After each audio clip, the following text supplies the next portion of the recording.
Half an acre, 11 animals, 0 chickens. That is not a typo. While every beginner's guide points you toward a laying flock, there is a closed-loop system built from 11 different species: rabbits, ducks, quail, geese, goats, sheep, pigs, turkeys, bees, tilapia, and crayfish, where the waste from each one feeds the next. Nothing leaves the property, and your land grows more productive every single season instead of wearing down. Subscribe right now and turn on notifications. This channel covers exactly these kinds of systems every single week. The first animal on this list starts producing protein in just 6 weeks. Number 1. Meat rabbits, the quiet protein engine. Domestic meat rabbits have fed households in Europe and Asia for over 2,000 years. Medieval monks kept them in walled monastery gardens as the only livestock that required no pasture, no grain fields, and no dedicated staff. A hutch, some hay, kitchen scraps, and a doe and cycle. That was the entire operation. The breeds have changed. The logic has not. A single buck and 3 does produce 150 to 200 pounds of lean protein per year from a footprint smaller than a garden shed. Rabbits convert 3 pounds of feed into 1 pound of meat. Cattle need 7 to 8 pounds for the same result. That efficiency gap is enormous on a half acre where every square foot is doing a job. Stack your hutches vertically, 3 tiers high in a 10 by 10 foot shed, and you are running 20 animals in less space than your car occupies in the driveway. They are silent. They do not crow, bark, or disturb neighbors. In most suburban areas where chickens are restricted, rabbits move through zoning checks entirely unnoticed. A breeding trio requires basic wire hutches, a hay supply, and access to kitchen scraps and garden surplus. Feed cost runs roughly $4 to $5 per rabbit per month. A doe produces 3 to 4 litters per year with a 28 to 31 day gestation and up to 12 kits per litter. That is a continuous protein harvest cycling through your property 12 months of the year. Here is the one critical detail. Rabbit manure is cold manure. It does not need composting. It will not burn plant roots. Stack a worm bin directly under your hutches, and the pellets drop straight in. Worms process it into vermicompost, and those surplus worms become high-protein feed for your quail. One animal feeds the next without a single extra step. Any climate zone. The hutch system requires no outdoor pasture and adapts to cold winters and hot summers with minimal shelter modifications. A roof overhead and wind protection is sufficient. The downside does need to be separated from bucks between litters, or breeding becomes uncontrolled and health declines fast. Manage the breeding calendar deliberately, not reactively, and the system runs clean. Rabbits give you consistent, year-round protein. They do not give you eggs. For that, you need the most space-efficient egg producer on this entire list. Number 2, Coturnix quail, the 6-week egg machine. Coturnix quail have been domesticated in Japan since at least the 11th century. Japanese households kept them in small wooden boxes inside homes. Not on farms, not on pasture, but inside living spaces. The entire productivity model was built on the assumption that you had no land and needed results immediately. 11 centuries later, nothing about that model has changed. 6 weeks. That is the time from hatch to first egg. Chickens need 5 to 6 months before they consider laying. A single Coturnix hen produces 250 to 300 eggs per year. Small, speckled, mineral-rich eggs that sell at farmers markets for $5 to $12 a dozen, and as fertile hatching eggs shipped online for $6 to $15 per dozen. Run 36 birds in elevated wire-bottom battery cages occupying the footprint of a dining table, and you are collecting 2 to 3 dozen eggs every single day with a monthly feed cost of around $70. Wire-bottom cages require no bedding, no floor space, no heavy cleanup. Waste drops through onto a collection tray that feeds directly into your rabbitworm composting loop below. Nothing is wasted. Feed cost runs roughly $2 per bird per month. 50 quail cost $100 to feed and generate 3 to 5 times that in egg revenue at even conservative market prices. Here is the one critical detail. In most cities and suburbs where chickens are banned, Coturnix quail are classified as game birds, not poultry. That classification puts them entirely outside most residential poultry ordinances.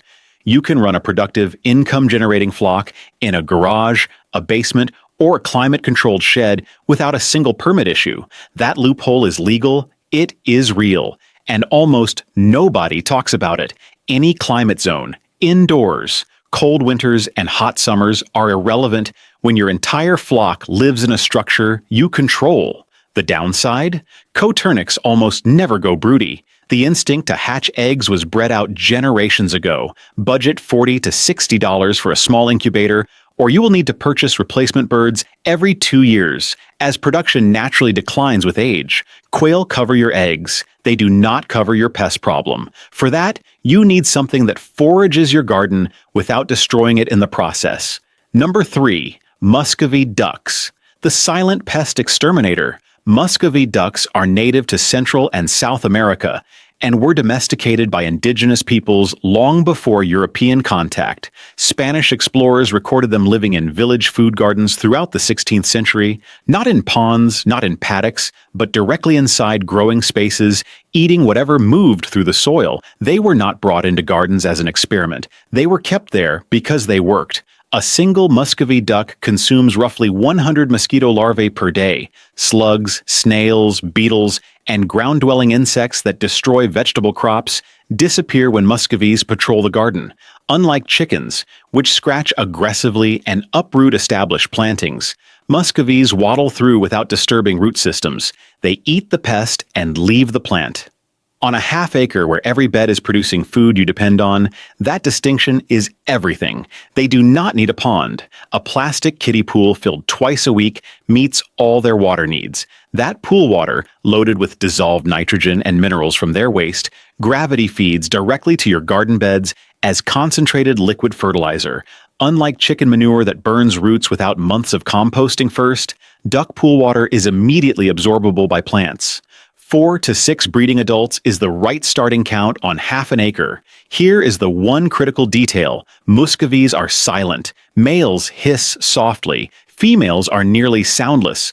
Standard domestic ducks generate noise complaints within weeks of arrival. Muscovies have been living on suburban properties for years, without neighbors realizing they were there. If ducks were ever off your list because of noise, you were thinking of the wrong bird. USDA Zones 7 through 11 for year-round outdoor management. Zones 4 through 6 require basic winter shelter. A 3-sided windbreak handles it. They tolerate mild frosts without supplemental heating. The downside? Muscovies fly well. Every 6 months, clip the flight feathers on one wing only. One wing off balance keeps them grounded without causing harm. Skip this step once, and you will spend an afternoon retrieving ducks from your neighbor's yard. Ducks eliminate your pest problem and generate liquid fertility daily, but nothing in the system yet handles dairy, brush clearing, or the invasive growth along your fence lines. That job belongs to the next animal. Number 4. Nigerian dwarf goats, the compact dairy powerhouse. Miniature goats have sustained West African households for centuries, kept not on large farms, but in small village compounds, tethered to fence posts, browsed on scraps and woody growth, milked twice daily. The Nigerian dwarf arrived in the United States in the mid-20th century as a zoo exhibit before smallholders recognized what they were actually looking at: a full dairy operation compressed into a 60-pound body. 2 Nigerian dwarf does produce up to a gallon of milk per day between them. That milk runs 6 to 10% butterfat, significantly richer than cow milk, and well above most full-size dairy goat breeds. That butterfat content means real cheese, real butter, real yogurt, and high-quality handmade soap from 2 animals that eat brush and woody weeds your other livestock ignore entirely. A household spending $1,500 a year on dairy can replace most of that from a corner of a half-acre. Goats are browsers by nature. They prefer woody twigs, bark, briars, and broadleaf weeds over pasture grass. Place them where you have invasive growth, overgrown fence lines, or woody scrub, and they work while they eat. Basic infrastructure is a dry, 3-sided shelter and escape-proof fencing. And the fencing must be serious, Because goats are intelligent and persistent escape artists. Here is the one critical detail. You must keep at least 2 does. A single goat will stop producing milk, refuse food, and vocalize loudly around the clock. This is not preference. It is biology. Goats are deeply social animals that decline physically when isolated. The cost of a second doe is the cost of a functional dairy system. 1 goat is not an operation. 2 goats are. Any zone with basic winter shelter. Nigerian dwarfs tolerate cold and heat across a wide range. A rotated paddock of roughly 200 square feet per animal is sufficient. The downside? If you add a buck for breeding, he must be housed completely separate from the dairy does. Bucks develop a potent, musky scent at puberty that transfers directly into the milk if they share even a fence line with the dairy string. Goats handle your dairy and your brush. They do not prepare your soil for next season's planting. That is the next animal's entire purpose. Number 5. American guinea hog, the living rototiller. The American guinea hog was a fixture on Appalachian homesteads for over a century. Smallholders kept them because they were self-sufficient. They foraged most of their own food, required minimal housing, and produced lard and pork without grain-heavy feeding programs. When industrial agriculture standardized on fast-growing confinement breeds in the 20th century, guinea hogs nearly vanished. The Livestock Conservancy lists them as threatened today, not because they stopped performing, but because their strengths were irrelevant to factory farming. On a half-acre, those strengths are exactly what you need. 2 guinea hogs rotated through a finished vegetable bed turn the soil, destroy overwintering weed roots, consume grubs and insect larvae, and deposit manure in a single pass. You get tillage, pest control, and fertility from one operation without touching a shovel. At maturity, they reach 150 to 300 pounds, manageable for one person on processing day. Unlike commercial hogs that push 400 pounds or more and require equipment to handle safely, move them through paddocks every 7 days using a simple electric fence setup. Shift the wire, move the pigs. By spring, every section they worked is biologically active, weed suppressed, and ready to plant. They thrive on pasture, kitchen scraps, garden surplus, and windfall fruit, inputs already cycling through your system. Commercial feed costs drop sharply when pigs are eating what you would otherwise compost. Here is the one critical detail. The lard from American guinea hogs renders white, clean, and neutral in flavor. Cooking fat independence, the ability to fry, bake, and preserve without purchasing oil or shortening, is one of the most overlooked gaps in small farm self-sufficiency. 2 pigs per season fills that gap and produces premium pork alongside it. USDA zones 4 through 9, cold tolerant and heat tolerant with shade and access to water. No climate-controlled housing required. The downside? Keep pigs at minimum 100 feet from any water well. Their waste is nitrogen-dense and percolates into groundwater faster than most livestock manure. This is a safety protocol, not a guideline. Pigs prepare the ground and deliver culinary fat independence. The next animal works above that ground, quietly, minimally, and in the spaces your machinery cannot safely reach. Number 6. Babydoll Southdown Sheep, the orchard lane manager. The Southdown breed traces back to the South Downs of England, where compact, easy-handling sheep worked on small farms for centuries. The Babydoll variant, a miniature strain standing only 18 to 24 inches at the shoulder, was nearly lost in the mid-20th century when larger commercial breeds dominated. A preservation effort beginning in the 1990s pulled the bloodlines back from the edge. Smallholders who rediscovered them quickly understood what South Downs farmers had always known. A sheep that fits under a fruit tree is worth more than a large sheep that damages one. Babydoll South Downs graze grass and weeds in orchard alleys without reaching lower fruit tree branches. Their short stature, the defining advantage over every other sheep breed, means they mow the ground layer without stripping bark, knocking developing fruit, or compacting root zones. They deposit manure that builds organic matter in exactly the spaces your fruit trees need most. Once a year, they produce a dense, fine fleece that hand spinners and fiber artists actively seek and pay premium prices for. 2 ewes is the social minimum. They rotate through orchard paddocks on the same 7 to 10 day schedule as your other ruminants. Annual shearing takes under an hour per animal with basic technique. Here is the one critical detail. Rotational pasture management is not optional with sheep.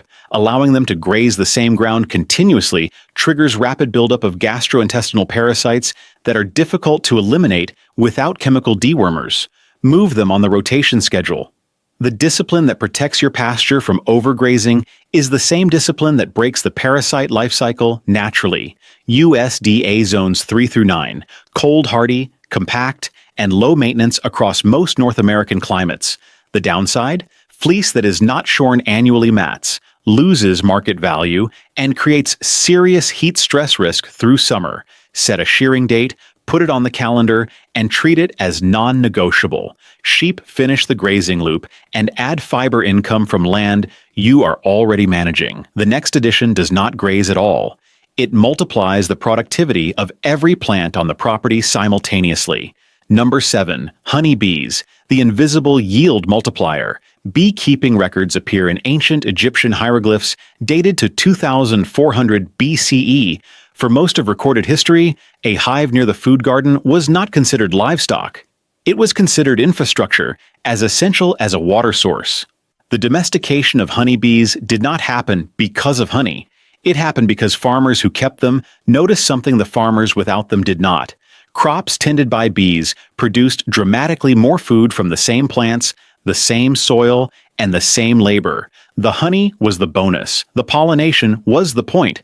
A single healthy hive houses 40,000 to 80,000 bees during peak season. Those bees range up to 3 miles in every direction, visiting every flowering plant on and around your property. Research consistently shows that bee-pollinated crops produce 30 to 80% more fruit than unpollinated ones. Your apple trees, berry bushes, squash, and tomatoes all produce significantly more from exactly the same plants, simply because the bees are working them daily. On top of that, one hive generates 30 to 60 pounds of surplus honey per year, raw local honey that sells for $10 to $20 a pound at farmers markets. 2 to 4 Langstroth hives on a half-acre provides comprehensive pollination coverage across the entire property. Position hive entrances facing southeast. Early morning sun warms the entrance first, triggering foraging activity up to an hour before neighboring colonies. Purchase packaged bees in March or early April to give the colony the full growing season to establish before winter. Here is the one critical detail. Bees purchased in early spring cost $150 to $180 per package. The same package bought later costs more and arrives weaker. A colony that misses the spring nectar flow enters winter undernourished and often does not survive it. Timing the purchase right changes everything about the colony's first-year outcome. Any zone with flowering plants within 3 miles. Bees overwinter successfully across North America with proper hive insulation in colder climates. The downside? Bees have a real learning curve. Expanding to 10 hives before you understand the seasonal rhythm is how most new beekeepers fail. Start with 2 hives, spend a full year learning, then scale. Bees multiply every plant yield on the property. They do not produce protein from the water below it. For that, you need an entirely different kind of system. Number 8. Heritage turkeys, the perimeter pest controller. Heritage turkey breeds, the Bourbon Red and Narragansett among the most documented, were the dominant farm birds in North America for 2 centuries before the broad-breasted white replaced them in the 1960s. Colonial farms kept them not for breast size, but for foraging ability. A heritage turkey could supply most of its own nutrition from pasture, mast, and insects throughout the growing season. The broad-breasted white cannot stand without human assistance by week 12. Heritage breeds reach harvest at 16 weeks and manage themselves every step of the way. Heritage turkeys forage the outer perimeter of the property, suppressing tick populations, consuming large agricultural insects, and grazing wild weed seeds that other animals pass over. 4 to 6 seasonal birds, harvested at 16 weeks, yield 40 to 60 pounds of dark, flavorful meat with no winter feed overhead. Because you are not maintaining them through cold months, you run them through the season of natural feed abundance and harvest before the cost calculus shifts against you. That is not a compromise. That is the design. 4 to 6 seasonal poults managed on perimeter pasture lanes. Roost structures are simple. Heritage turkeys prefer elevated roosts and readily use basic timber frames. They require minimal daily management once they establish their foraging range. Harvest at 16 weeks, aligned with early fall, before supplemental feeding becomes necessary. Here is the one critical detail. Heritage turkeys are alert. Territorial birds that alarm call loudly at unfamiliar movement on the property. That instinct, which many homesteaders find irritating, is exactly what makes them valuable. They alert the flock to predator activity with a consistency that no passive system can match. Every operation running small, vulnerable birds benefits from having a few birds that are large, loud, and paying attention at all times. USDA zones 4 through 9 as a seasonal animal. Managed as a warm season protein crop on this system, cold weather is irrelevant. The downside, heritage breeds grow slower and finish lighter than commercial varieties. If the expectation is a 30-pound bird in 8 weeks, heritage birds will not deliver. The trade is slower growth for a bird that feeds itself and produces better flavored meat. Turkeys patrol the perimeter and fill the freezer seasonally, but the most alert guardian on the property is not seasonal at all. It operates every hour of every day and costs almost nothing to feed. Number 9. Geese, the grass-powered guardian. Geese were among the first domesticated birds in human history, with records of goose husbandry in ancient Egypt dating back over 4,000 years. Roman legions kept geese as alarm animals. The Capitoline geese of Rome allegedly saved the city in 390 BCE by sounding an alert during a Gallic night raid. For 2,000 years, smallholders have understood something that modern homesteaders consistently overlook. A goose is not just a food animal. It is a watching, listening, territorial presence that makes every other piece of livestock on the property harder to lose. Toulouse and Emden geese reach mature weights of 15 to 25 pounds, while subsisting almost entirely on pasture grass, orchard alleys, and cover crops. Their digestive systems are highly adapted to cellulose, the fiber in grass, which means they convert forage directly into meat and fat at near zero grain cost during the grazing season. A single breeding pair rotated through your orchard alleys can graze and fertilize those spaces through the full growing season without commercial feed touching your property. One breeding pair to start, rotated through orchard and pasture alleys. Geese have strong homing instincts and return to their coop at dusk reliably, requiring less active evening management than almost any other poultry. Their grazing pattern maintains ground cover in areas too tight for machinery to operate safely. Here is the one critical detail. Geese are territorial, and that territorial instinct activates hard when predators approach. A fox, a stray dog, or an unfamiliar presence near your smaller livestock triggers an immediate, loud, sustained alarm response from every goose on the property. Integrated with ducks and quail, geese function as a biological security system that runs continuously, costs nothing to operate, and has no off switch. USDA zones 3 through 9, cold hardy and heat tolerant with basic wind and rain shelter. The downside? Geese become aggressive during nesting season.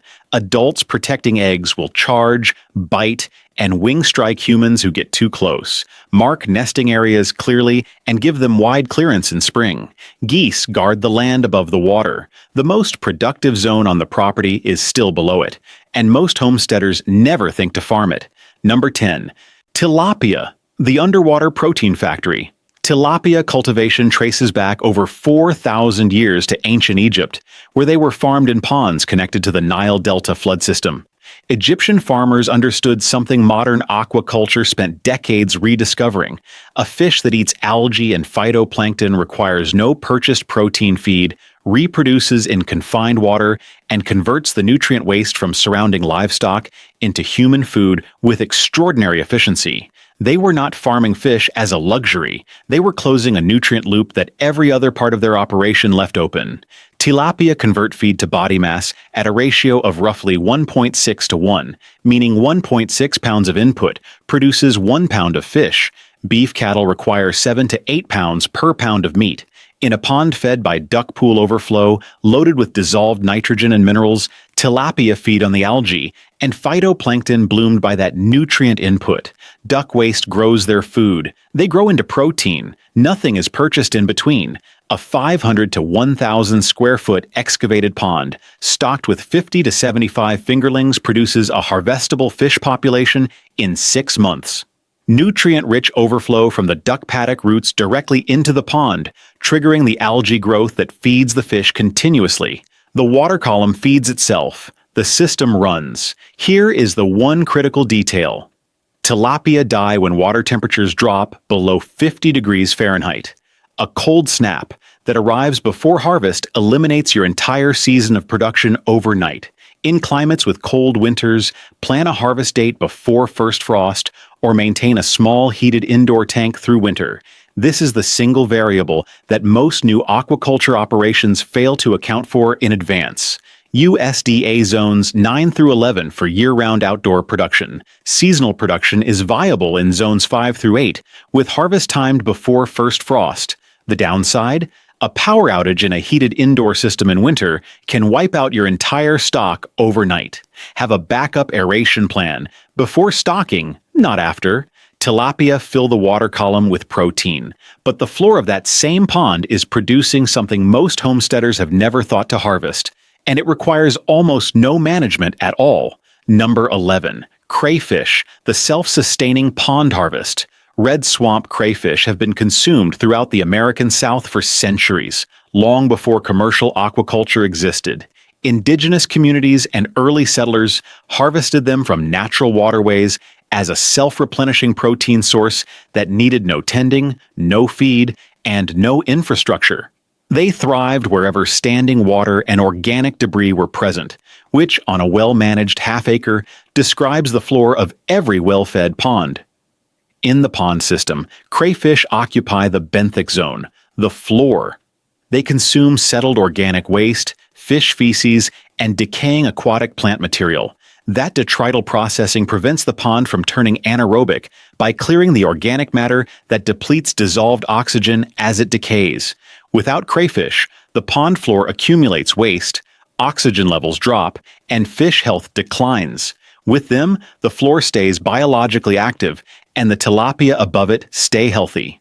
The crayfish are not a bonus harvest. They are biological maintenance that happens to be edible. Stock approximately 1 pound of breeding adults per 100 square feet of pond floor. They require no supplemental feeding, no separate housing, and no daily management. They reproduce continuously in the right conditions. Spring is peak harvest season, when prices at specialty markets and restaurants are highest.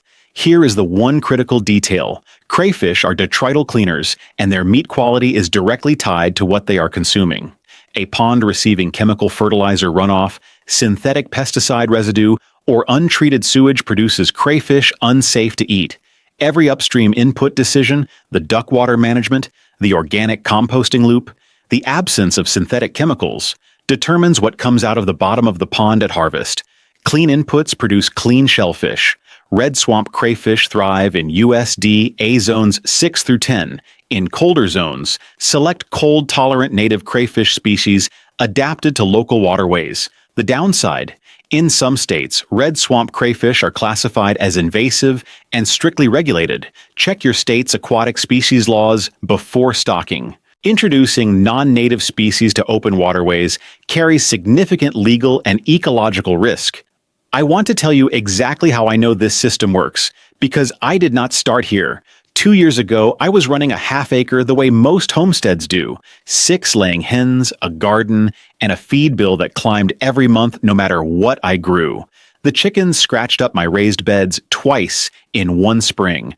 A respiratory illness moved through the flock in October, and I lost 3 birds before I identified what was happening.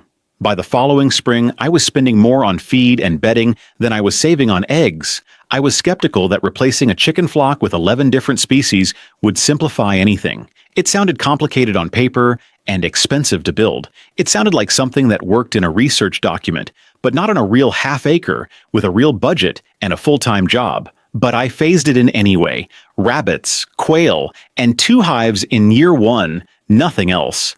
By the end of that first season, feed costs had dropped by more than half. The worm bin under the rabbit hutches was producing vermicompost I sold at the farmer's market for $5 a pound. The quail were generating egg income within 6 weeks of stocking. The bees had visibly improved fruit set on every tree on the property by midsummer. By the end of the second full year, duck water was fertilizing the pond. Crayfish were maintaining the pond floor without any input from me. The goats had cleared 2 fence lines I had been fighting for 3 years running. Protein and dairy spend dropped to under $60 a month. 11 species is not more complicated than one. It is more connected, and connection is the entire difference between a homestead that costs you money every season and one that builds equity in your land every single year. Before you go out and price guinea hogs or order your first quail chicks, let me save you from the mistakes that derail this system before it ever finds its rhythm. Mistake 1: introducing all 11 species in the same season. Every new animal brings new pathogens, new management demands, and new variables. Stack too many at once and you face feed cost spikes, disease pressure you cannot isolate, and complete burnout by June. Phase the system over 3 years. Pioneer animals in year 1, intermediate species in year 2, pasture animals and aquatics in year 3.